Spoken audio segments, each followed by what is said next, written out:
अट शिथिल करण्यासाठी जी मागणी आहे ती आम्ही आयुक्तांना आज केलेली आहे की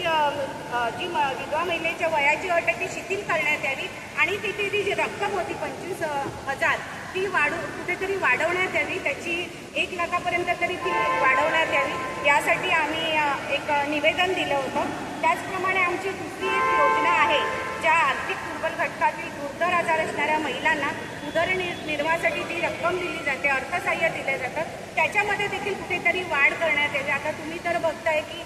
महिलांना सर्रासपणे आजार होतात, मग त्याच्यामध्ये कॅन्सर असेल, किडनी विकार असतील, असे अनेक गुरुतर जे आजार असतील, तर त्यांना देखील अशी 25,000 ही अशी तुटपून जी रक्कम देण्यात येते, तर तेही कुठेतरी ती त्या रकमेमध्ये वाढ करण्यात यावी, त्याचीही 1 लाखापर्यंत तरतूद करण्यात यावी असं आम्ही निवेदन दिलं आहे। त्याचनंतर जे बचत गट आहे, महिलांना आपण बचत गटाच्या माध्यमातून जे अनुदान देतो ते पहिले 10,000 देत होतं आणि ते आता जवळजवळ 5-6 वर्ष झाले ते स्टॉप केलं होतं। तर बचत गटांना अनुदान देण्यात येत नव्हतं, तर तेही अनुदान चालू करण्यात यावं आणि त्याच्यामध्येही वाढ करण्यात यावी अशा प्रकारचं आम्ही निवेदन दिलेलं होतं। आधी तुम्ही बघताय की बचत गटाच्या माध्यमातून महिला